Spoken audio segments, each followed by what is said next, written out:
ada tadi ya, dan satu orang lagi itu orang dalam pemantauan yang ada di rumah. Itu dipantau terus oleh Dinas Kesehatan Kota Ambon.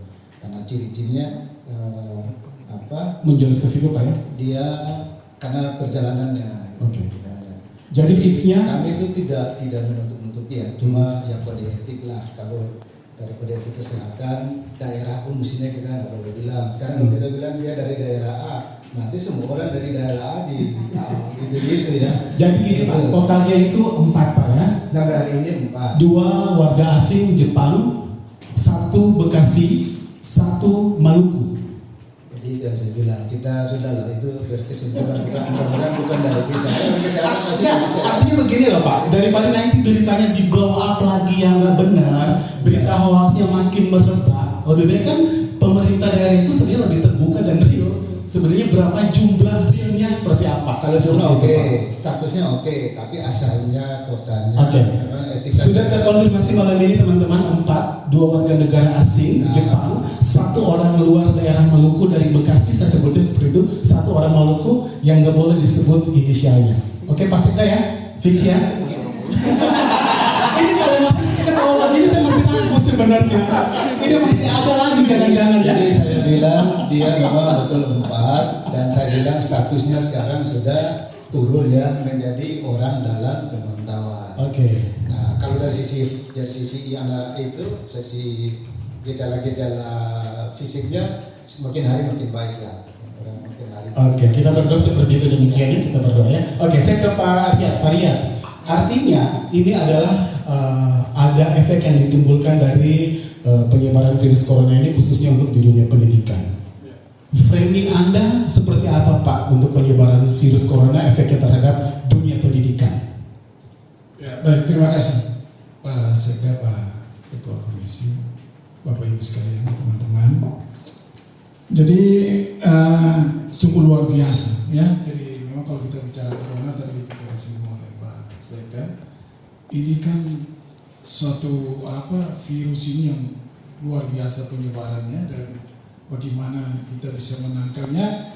Dan dari kita sesuai dengan surat dari Dirjen Dikti nomor 1 tahun 2020 yang memberikan surat edaran untuk seluruh mahasiswa itu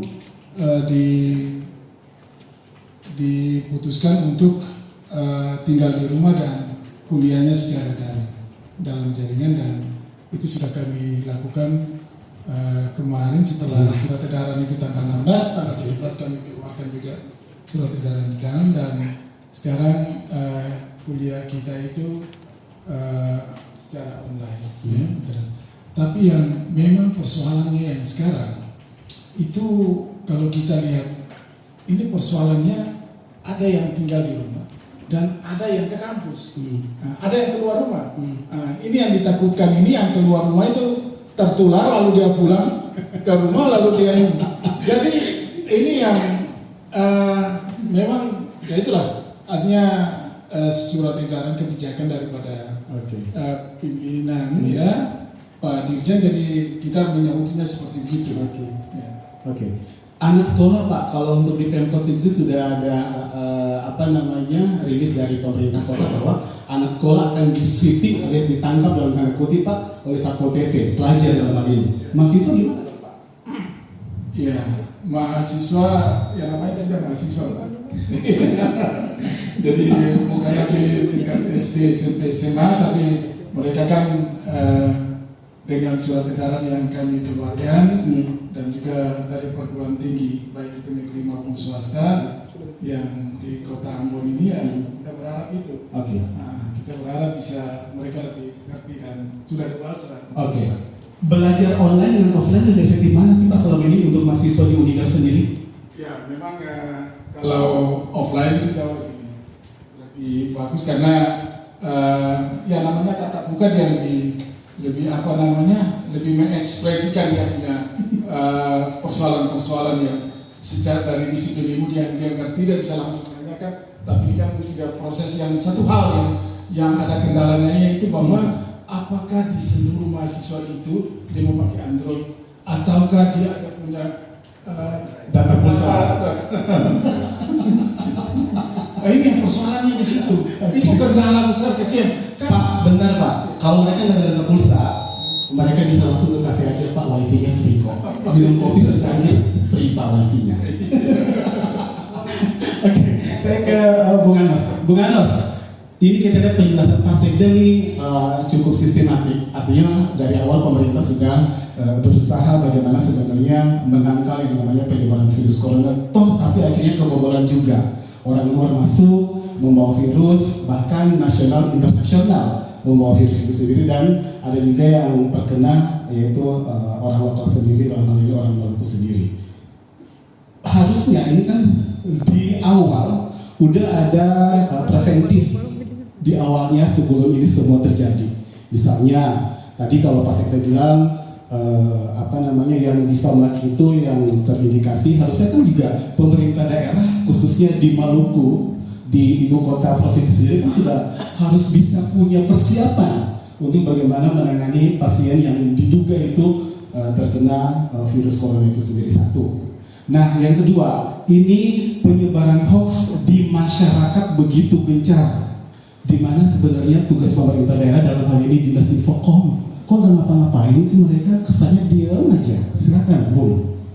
Terima kasih Bung Jen, Pak Sekda, Pak Rektor yang kami hormati, Bapak Ibu dosen dan juga tenaga medis yang juga kami hormati.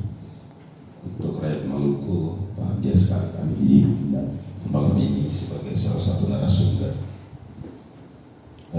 Kami juga sampaikan terima kasih ya kepada pemerintah daerah, dalam hal ini Pak Gubernur, Wakil Gubernur Pak Sekda sudah bertindak cukup tepat. Ya. Artinya begini, ya, pada saat orang mulai mempercakapkan soal corona, kami DPRD juga sudah bersikap. Komisi yang kami pimpin kebetulan komisi yang membidangi infrastruktur dan perekonomian, sehingga kami langsung mengundang mitra sekaligus juga melakukan kunjungan ke pelabuhan dan juga bandara.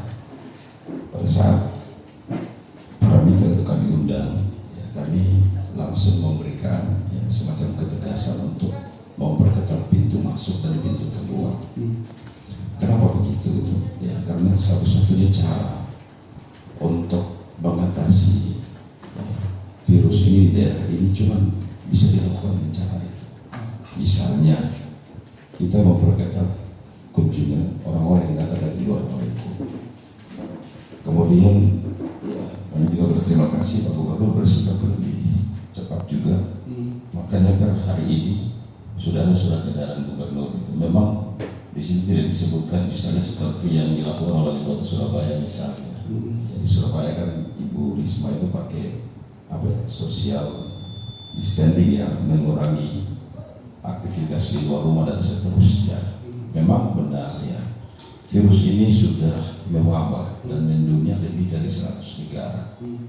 Dan kalau kita tiba-tiba terus pandangan kita ke topik diskusi kita malam ini, itu tentu juga akan membuat masyarakat panik. Ya, kami tidak ingin terjadi seperti itu, karena itu di DPRD sendiri Komisi 4 juga sudah mengundang Dinas Kesehatan dan kemudian Angkasa Pura dan juga pelabuhan untuk membicarakan ini agar kita sekat.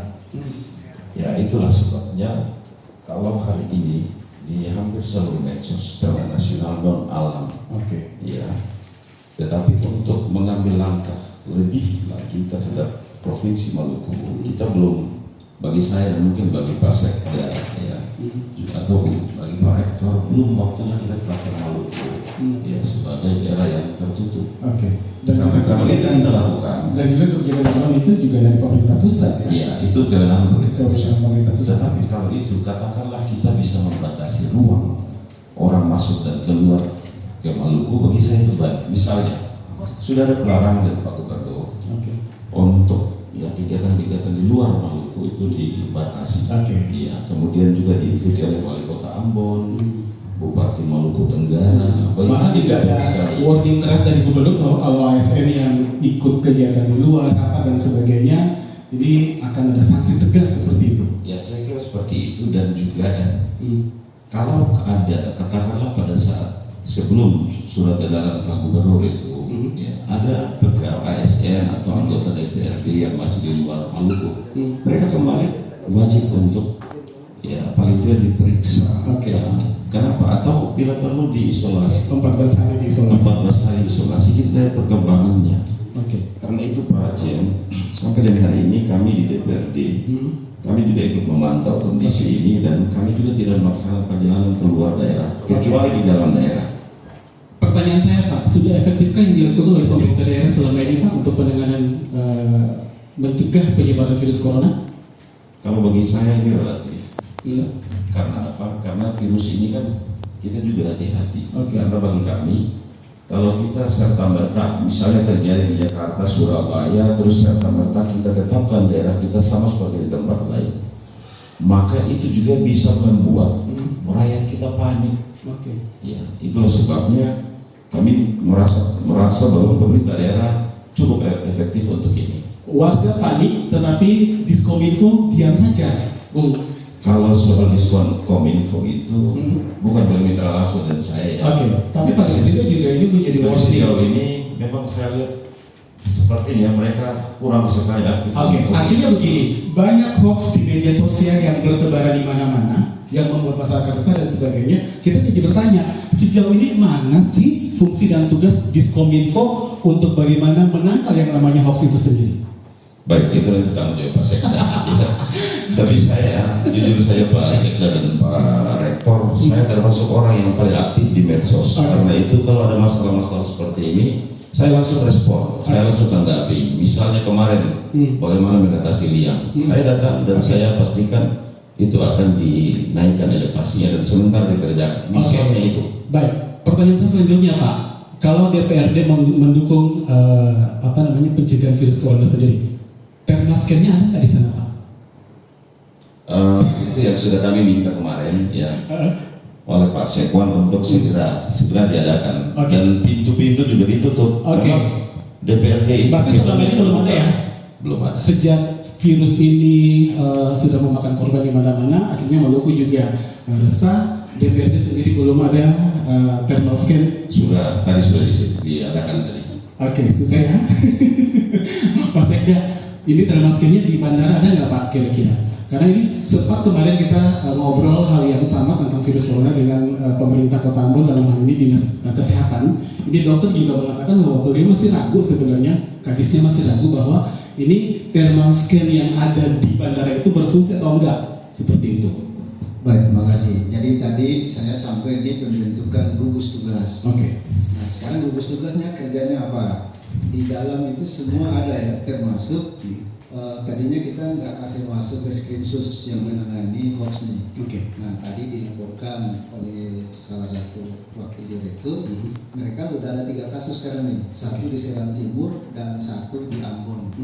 Nah, mereka pokoknya ya pasti sesuai dengan segala macam. Oke, 3 kasus ini yang menyebarkan hoax Pak ya? Nah, tiga orang ini yang menyebarkan hoax dan langsung ditindak, ditahan dan seterusnya. Yang kedua, jadi hoax tadi begitu ada kemarin memang Bapak Ibu semua urusan juru bicara, ada urusan di gugus tugas. Dan Kepala Dinas Kesehatan sebagai juru bicara kita. Gitu ya. Jadi Kominfo membackup kita. Nah, sedangkan penanganan hoax langsung ada cyber, kemarin langsung diperintahkan cyber yang dari Polda, kemudian BIN, dan ditindaklanjuti penindakan tadi oleh Reskrimsus. Gugus tugas yang kedua daripada yang tadi, jadi kalau istilahnya sudah mulai limited movement ya, jadi masyarakat mulai terbatas pergerakannya, tapi kita mau menguatkan, kita udah kumpul semua Kodam, Polda, jadi di dalam gugus tugas itu kira-kira efeknya pasti kan, efeknya ini kan ekonomi nih, pasti ekonomi masyarakat ini langsung panik dan segala macam. Kita sudah antisipasi itu, ini tinggal ke masyarakat, pangan kita itu cukup sampai beberapa bulan ke depan. Nah, stok pangan ya? Stok pangan. Nah, ini yang kami selalu teman-teman. Konon katanya juga dibatasi Pak memang untuk masyarakat memborong banyak. Makanya karena ini kita bilang ke masyarakat nggak usah berbelanja yang lebih-lebih, biasa saja gitu, karena stok pangan kita tersedia. Tapi dengan gejala-gejala ini akhirnya di gerai modern itu ada batasan terhadap tempat dari 9 bahan pokok itu. Jadi beras dibatasi, kemudian gula pasir dibatasi, mie instan dan minyak goreng. Bahkan Bulog sudah menyatakan kita punya beratus sampai 5 bulan ke depan itu masih aman. Itu dari Bulognya, belum dari ketahanan pangannya Pemda. Jadi untuk saudara semua masyarakat dimanapun nggak usah khawatir, stok pangan itu tersedia dalam jumlah yang cukup. Jadi nggak usah itu ya. Nah kembali yang tadi. Sekarang tadi kita punya struktur kerja. Nah yang dua ini yang penting, yang langsung berkaitan dengan barang ini. Pertama, kita langsung mengidentifikasi tadi potensi-potensi titik keluar. Ada pelabuhan di Dogo, ada pelabuhan di Tual, kemudian itu ya. Yang mungkin bandara kita relatif lebih gampang karena jadwalnya perjalanannya terjadwal, tertib, terdaftar dan seterusnya. Di pelabuhan di Sudarso mulai susah sedikit. Nah kita tahu kapal ya pasti relatif ya. Dan penumpang kapal kemarin waktu 60 masuk kita coba uji petik, semua penumpang yang hampir 500 orang itu kita termogan semua. Kita termogan semua satu-satu. Nah itu yang kita harapkan sebelum kapal itu Balambu mau sandar, ketua kapalnya udah naik, mengurangi penumpang yang turun. Jadi kalau nggak ada urusan yang bukan turun di Ambon jangan turun. Nah itu sudah kerjasama dengan itu ya. Nah begitu juga dengan kapal-kapal barang, 2 jam atau 1 jam sebelum turun KKP itu naik lagi. Nah pintu-pintu itu yang tadi kita bilang. Nah yang kedua kita mulai mengasesmen seluruh prasarana kesehatan. Mulai dari rumah sakit Angkatan Laut, Bayangkara, kemudian rumah sakit Leimena, terus itu Lakumeter, Tentara, dan ke itu top referalnya itu ada di RS Bahulusi.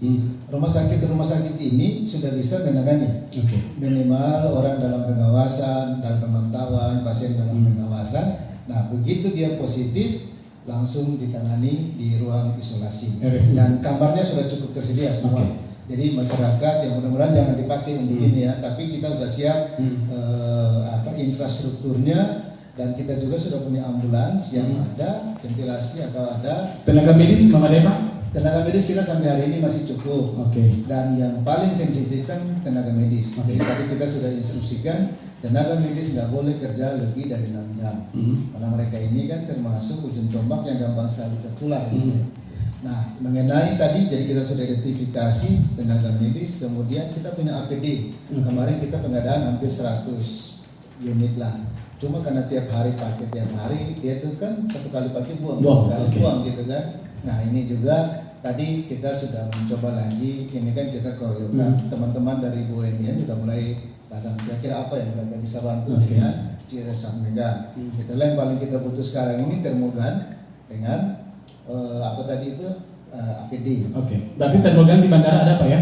Ada. Jadi ini kembali. Jadi tadi setelah kita evaluasi, masyarakat itu masih, waduh Pak, kan kita nggak ada nih. Sebenarnya ada sih, tapi mereka nggak kelihatan. Nah, mulai besok ini posko kita udah kasih lihat ke masyarakat. Jadi kalau masyarakat itu saya Pak, petugas tuh dia Bapak, kursuku Bapak dari jauh. Nah, Bapak nggak lihat, kan teman-teman dari Dewan juga begitu. Kok kita nggak ada? Ada Pak. Saya kasih tunjuk foto. Oh iya, kalau ini ada. Nah, kalau di keberangkatan mereka pakai termogan. Nah, karena kan kalau kedatangan begitu turun mau pintu keluar sebelah kanan di pojokan, ya karena bandara kita masih kondisi. Nah, di sana itu protapnya juga mereka udah bikin. Jadi begitu ada yang terduga dibawa ke ruang isolasi, saya pergi lihat sendiri ya semua. Jadi nah setelah itu baru kalau ada ambulansnya, kita ambulans cuma satu nih yang memenuhi syarat. Juga ya kita itu cukup Pak nanti kalau misalnya ada kita berdoa supaya jangan dipakai. Berdoa terus ya, berdoa sampai sukses. Kita udah siap infrastrukturnya. Dan beberapa daerah juga Pak, kita pingin SDM kita yang di daerah mau dilatih, oke silakan kita untuk dilatih di sana. Dan teman-teman, saudara semua, juga kami meneruskan batasan masuk ke rumah sakit juga dibatasi. Jangan ke rumah sakit dibatasi, orang ke kantor aja dibatasi, ke sekolah aja dibatasi, bahkan isu dari belakang rumah ibadah juga mau dibatasi. Ini semua dalam rangka memotong-motong itu. Bapak kalau rumah sakit dibatasi nanti masyarakat panik. ya tadi ya masyarakat juga mulai punya apa ketahanan ya self defense-nya udah lain. Oke, baik. Kira gitu ya. Sebelum saya kasih